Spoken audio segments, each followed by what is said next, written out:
Good morning students. हम lesson number 7 पढ़ रहे हैं जिसमें हम परमाणु सिद्धांत और तत्वों का आवर्ती वर्गीकरण पढ़ चुके हैं। आज हम तत्वों के गुणधर्म पढ़ेंगे आवर्त सारणी में, यानी आवर्त सारणी में तत्वों के क्या क्या गुण हैं वो पढ़ेंगे। देखो, सबसे पहले गुणों की आवर्तिता कहते किसे, या गुण क्या होते हैं। तो देखो, तत्वों के गुणों में क्रमिक परिवर्तन क्या कहलाता है, गुणों में आवर्तिता।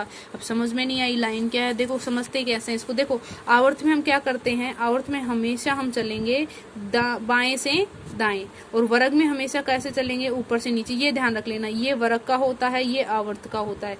आवर्त सारणी में हम हमेशा आवर्त में कहाँ चलेंगे, बाएं से दाएं, और वर्ग में हमेशा क्या चलेंगे, ऊपर से नीचे। अब ये क्या कह रहा है, गुणों में क्रमिक परिवर्तन। तो देखो, जो सारणी में जो तत्व होंगे ना, तो जब आवर्त में हम चलेंगे तो उसमें क्रमिक परिवर्तन होगा। यानी एक चीज जो आवर्त में बढ़ती जाएगी ना, यानी बढ़ने लगेगी, तो वो लास्ट तक बढ़ती ही जाएगी। एक चीज जो आवर्त में घटने लगेगी वो लास्ट तक घटती ही जाएगी। इसी प्रकार वर्ग में, यानी एक तत्व के कोई गुण होगा वो बढ़ता जाएगा, तो वर्ग में वो पूरे वर्ग में बढ़ता जाएगा। यानी यहाँ पे बढ़ रहा है तो यहाँ पे भी बढ़ेगा, यहाँ पे भी बढ़ेगा। तो ये होता है क्रमिक, लाइन टू लाइन वाइज। और अगर एक गुण वर्ग में घट रहा है तो वो घटता ही चला जाएगा। तो यही जो तत्वों के गुणों में क्या होता है, क्रमिक परिवर्तन होता है। आवर्त सारणी में क्या होता है, तत्वों के गुणों में क्रमिक परिवर्तन होता है, और इसे ही गुणों की क्या कहते हैं, आवर्तिता, यानी कंटिन्यूटी कहते हैं, यानी लगातार परिवर्तन होता रहता है। अब क्या किन किन गुणों में परिवर्तन होता है, सबसे पहले परमाणु त्रिज्या।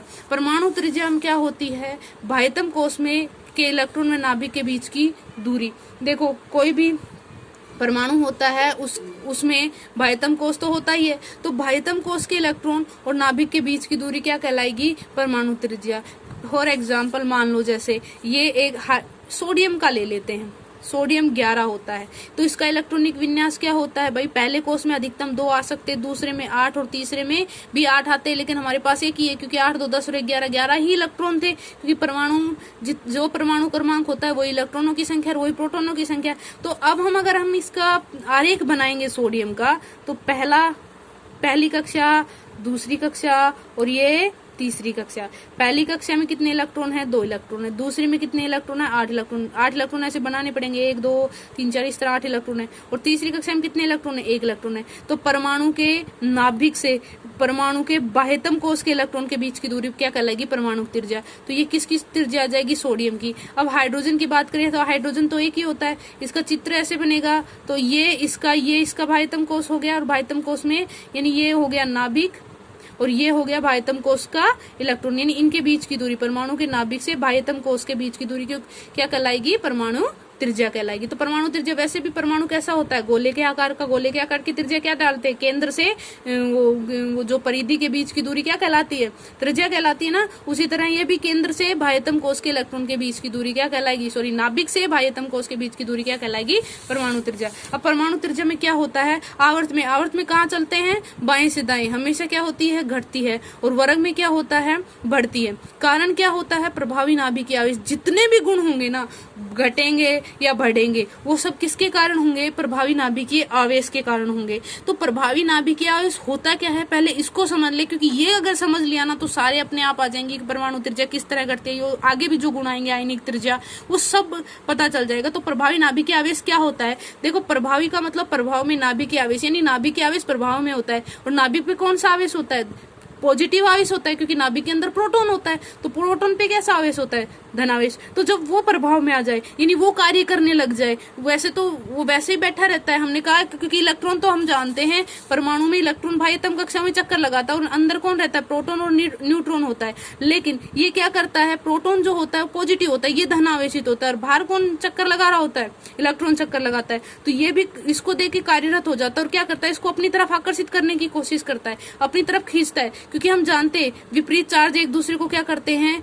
आकर्षित करते हैं, और ये भी इसको क्या करने की कोशिश करता है, आकर्षित। यही क्या कहलाता है, प्रभावी नाभिकीय आवेश। यानी इसमें देखो, नाभिक द्वारा बाह्यतम कोश के इलेक्ट्रॉन पर लगाया गया बल, यानी नाभिक जो होता है, बाह्यतम कोश का कोई इलेक्ट्रॉन होता है, जैसे इसमें सोडियम है, सोडियम का हमने देखा था ना। तो ये नाभिक में कितने इलेक्ट्रॉन है भाई, नाभिक में कितने प्रोटॉन है, 11 प्रोटॉन है। ये बाह्यतम इलेक्ट्रॉन को अपनी तरफ खींचेगा, यानी अपनी तरफ इस तरह खींचेगा, तो ये क्या कहलाएगा, प्रभावी नाभिकीय आवेश। तो अपनी तरफ खींचने को क्या कहलाएगा? प्रभावी नाभिकीय आवेश। यानी जो भी नाभिक के द्वारा बाह्यतम कोष के इलेक्ट्रॉन पर लगाया गया बल क्या कहलाएगा? प्रभावी नाभिकीय आवेश। इसमें नाभिक बल लगाता है, किस पे बल लगाता है? बाह्यतम कोष के इलेक्ट्रॉन पे। कोई भी बाह्यतम कोष हो, पहली कक्षा का हो, दूसरी कक्षा का हो, तीसरी कक्षा का हो, तो अपनी तरफ खींचेगा। अब इसमें क्या होता है? परमाणु त्रिज्या पर किस प्रकार इफेक्ट डालता है वो देखो। अब देखो हम यहाँ पे ध्यान देते हैं कि कैसे क्या होता है।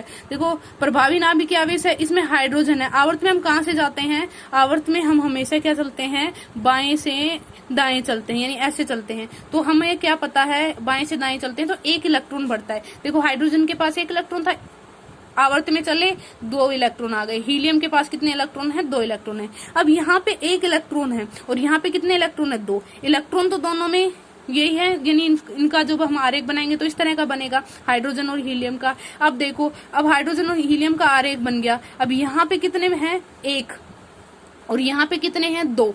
यहाँ पे प्रोटॉन की संख्या तो उतनी बराबर होती है इलेक्ट्रॉनों की संख्या। यहाँ 1 प्रोटॉन है, यहाँ 2 प्रोटॉन है। एक तो मानो कोई चीज को 1 आदमी खींच रहा हो, 2 आदमी खींच रहे हो, तो कौन ज्यादा खींचेगा? 2 आदमी वाला। तो इससे क्या होगा? प्रभावी नाभिकीय आवेश बढ़ेगा, लेकिन आकार क्या हो जाएगा? कम हो जाएगा। यानी ये इसको खींच के अंदर की तरफ ले जाएगा, जिससे आकार क्या हो जाएगा? कम हो जाएगा। आकार में कमी, यानी कोई मान लो चीज ऐसी थी और अब ऐसी हो गई, तो यहाँ से यहाँ यानी क्या हो गई? परमाणु त्रिज्या भी क्या हो गई? कम। तो हमेशा परमाणु त्रिज्या का मान क्या हो जाता है? कम हो जाता है, क्योंकि प्रभावी नाभिकीय आवेश का मान क्या हो जाता है? बढ़ जाता है। अब देखो, अब हम बात करते हैं वर्ग में। वर्ग में हम जानते हैं क्या होता है? एक एक कोष बढ़ता है। देखो हाइड्रोजन था और लिथियम, हाइड्रोजन के बाद नीचे और ऊपर से नीचे चलते हैं वर्ग में। आप देखना हाइड्रोजन के नीचे लिखा होगा लिथियम, तो हाइड्रोजन के नीचे क्या आता है? लिथियम। तो एक एक कोष बढ़ता है। ये 1 कोष का था हाइड्रोजन, कितने कोष का हो गया? ये 2 कोष के। लिथियम का 2 कोष हो गया। अब यहाँ पे कितने इलेक्ट्रॉन है? इसमें भी 1 इलेक्ट्रॉन है, इसमें भी 1 इलेक्ट्रॉन है। अब देखो यहाँ पे 3 प्रोटॉन तो हो गए। देखो इसकी तरह करे तो यहाँ 2 प्रोटॉन थे, ज्यादा खींच पाएगा। यहाँ पे 3 प्रोटॉन है, ज्यादा खींच पाएगा, लेकिन 1 कोष भी तो बढ़ गया। यहाँ पे तो सिर्फ 1 कोष को खींच रहा है और यहाँ पे कितने कोष को खींच रहा है? 2 कोष को खींच रहा है। तो टाइम तो उसको ज्यादा लगेगा, मतलब एक तो 1 ही कोष को खींचे और एक कितने कोषों को खींचे? 2 कोषों को, तो इसको थोड़ा कम। इसका मतलब प्रभावी नाभिकीय आवेश का मान यहाँ पे क्या होगा? घटेगा। भले ही 3 प्रोटॉन हो गए, कोई सोचे भाई यहाँ पे 1 प्रोटॉन खींच रहा है, यहाँ पे 3 प्रोटॉन खींच रहे, इसका मतलब ज्यादा खींचेगा, लेकिन भाई इसका आकार भी तो बड़ा है, तो इसको खींचने के लिए ज्यादा वो लगेगा। तो इसके लिए क्या होगा? इसका आकार हमेशा क्या होगा? प्रभावी नाभिकीय आवेश का मान क्या होगा? घटेगा। तो प्रभावी नाभिकीय आवेश का मान घटेगा तो आकार इसके मुकाबले बढ़ेगा। वैसे नहीं बढ़ेगा कि ये आगे फैल जाएगा, बल्कि इसके मुकाबले बढ़ जाएगा। यानी जितना हाइड्रोजन का आकार होगा उससे ज्यादा किसका आकार होगा? लिथियम का आकार होगा। और इसमें हाइड्रोजन का आकार बड़ा होगा और हीलियम का आकार क्या होगा? छोटा। तो इसका मतलब प्रभावी नाभिकीय आवेश आवर्त में तो बढ़ता है और वर्ग में घटता है। और आवर्त में प्रभावी नाभिकीय आवेश बढ़ने के कारण आकार में क्या आती है? कमी, क्योंकि आवेश बढ़ेगा तो ये किसके पास चला जाएगा? नाभिक। नाभिक का आवेश बढ़ेगा तो सब चीजें नाभिक के पास चले जाएगी। देखो किसी भी व्यक्ति का प्रभाव बढ़ता है तो वो वस्तु उसके पास चली जाती है ना, वो व्यक्ति वस्तु उन्हीं के पास रहता है। उसी प्रकार जब प्रभावी नाभिकीय आवेश बढ़ता है, यानी नाभिक का प्रभाव बढ़ता है, तो सभी चीजें किसके पास चली जाती है? नाभिक के पास। और जब कोई इलेक्ट्रॉन नाभिक के पास चला जाएगा तो नाभिक का आकार अपने आप क्या हो जाएगा? कम हो जाएगा। जब आकार कम, नाभिक का नहीं, परमाणु का आकार कम हो जाएगा, और परमाणु का आकार जब कम हो जाएगा तो परमाणु त्रिज्या भी अपने आप क्या हो जाएगी? कम हो जाएगी। तो ये तो था परमाणु त्रिज्या। अब आयनिक त्रिज्या क्या होती है? आयन बनने के बाद परमाणु त्रिज्या क्या कहलाएगी? आयनिक त्रिज्या। अब देखो आयनिक त्रिज्या क्या होती है? आयन बनने के बाद, यानी आयन कैसे बनते हैं? या तो कोई 1 इलेक्ट्रॉन त्यागे या फिर 1 इलेक्ट्रॉन ग्रहण करे, क्योंकि हम जानते हैं आयन 2 प्रकार के होते हैं। एक तो होता है धन आयन, एक होता है ऋण आयन। अगर कोई 1 इलेक्ट्रॉन का त्याग कर दे तो वो क्या बना लेगा? धन आयन। और 1 इलेक्ट्रॉन ग्रहण कर ले तो वो क्या बना लेगा? ऋण आयन बना लेगा। तो अब देखो 1 इलेक्ट्रॉन त्याग रहा है, इसका मतलब क्या होगा? 1 इलेक्ट्रॉन की कमी हो रही है। और एक इलेक्ट्रॉन ग्रहण कर रहा है, इसका मतलब 1 इलेक्ट्रॉन की बढ़ोतरी हो रही है। अब देखो होता क्या है? आयन बनने के बाद परमाणु त्रिज्या क्या कहलाएगी? आयनिक त्रिज्या कहलाएगी। अब देखो आकार, इलेक्ट्रॉन त्यागता है तो क्या बनाएगा? धन आयन। और इलेक्ट्रॉन ग्रहण करता है तो क्या बनाएगा? ऋण आयन। और उदासीन परमाणु तो होता ही, मतलब ना तो इलेक्ट्रॉन त्यागे ना वो मतलब ना ग्रहण करे, तो वो उदासीन परमाणु होता है। हमेशा धनायन का आकार कम होता है, उसके बाद उदासीन परमाणु का आकार होता है, उसके बाद ऋणायन का। तो इसमें एक क्वेश्चन पूछा जाता है कि धनायन का आकार अपने संगत परमाणु से छोटा क्यों होता है, या उदासीन परमाणु से छोटा क्यों होता है, या फिर ऋणायन का आकार अपने संगत परमाणु से बड़ा क्यों होता है, इसका कारण ये होता है। देखो, एक धनायन कब बनता है, जब एक इलेक्ट्रॉन त्यागता है। अब एक इलेक्ट्रॉन त्याग दिया, यानी मान लो सोडियम है, सोडियम ने एक इलेक्ट्रॉन त्याग दिया, यानी पहले 2, 8 और 1 थे, और अब एक इलेक्ट्रॉन त्यागने से 2, 8। अब इसका मतलब पहले इसके पास कितने कोष थे, 3 कोष थे, ऐसी थी इसकी संरचना। अब एक इलेक्ट्रॉन त्याग दिया तो कितने कोष बन गए, 2 कोष। अब देखो, अब ज्यादा लंबा है कि अब ज्यादा लंबा है, यानी आकार अब ज्यादा बड़ा है कि अब ज्यादा बड़ा है। अब ज्यादा ये बड़ा था क्योंकि पहले 3 कोष थे, और अब कितने कोष है, 2 कोष थे, 2 कोष है, तो पहले आकार बड़ा था और अब आकार क्या हो गया, छोटा। ये तो हो जाती है धनायन में। अब बात करते हैं ऋणायन। ऋणायन का आकार कैसे बढ़ जाता है। देखो, ऋणायन जो होता है ना, ऋणायन के पास होता है एक इलेक्ट्रॉन ग्रहण करके।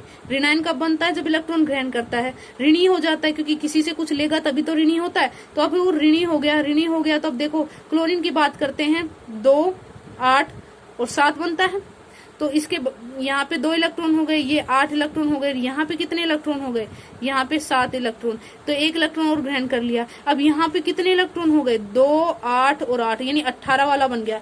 पहले 18 इलेक्ट्रॉन थे, और अब यहाँ पे कितने हैं, यहाँ पे 17 प्रोटॉन ही है, क्योंकि इसने इलेक्ट्रॉन ग्रहण किया है, प्रोटॉन नहीं। प्रोटॉन तो उतने ही रहेंगे, पहले 17 इलेक्ट्रॉन थे तो 17 ही प्रोटॉन रहेंगे, और 1 इलेक्ट्रॉन इसने एक्स्ट्रा ग्रहण कर लिया, 18 बन गया। लेकिन इसने यहाँ पे तो प्रोटॉन तो ग्रहण नहीं किया, तो इसमें सिर्फ 17 ही प्रोटॉन रहेंगे, तो 17 प्रोटॉन रहेंगे। यहाँ पे इसको खींचने वाला क्या होगा, कम होगा। अब देखो, 17 प्रोटॉन खींच रहे हैं, कितने को, 18 इलेक्ट्रॉन को, और पहले कितने, 17 प्रोटॉन 17 इलेक्ट्रॉन को ही खींच रहे थे। अब क्या होगा, 17 प्रोटॉन 18 इलेक्ट्रॉन को कम खींच पाएंगे, कम खींचेंगे तो परमाणु आकार में क्या आएगी, बढ़ोतरी रहेगी, कमी नहीं आएगी। और तो इस तरह जो ऋणायन का आकार क्या होता है, अपने संगत परमाणु से बड़ा, यानी उदासीन परमाणु से बड़ा, और धनायन का आकार क्या होता है, अपने संगत परमाणु से छोटा होता है। तो इसका कारण क्या होता है, प्रभावी नाभिक, या जिसका भी कारण पूछे ना कि ये क्यों होता है, किसके कारण होता है, तो सबका एक ही लिखना है, प्रभावी नाभिकीय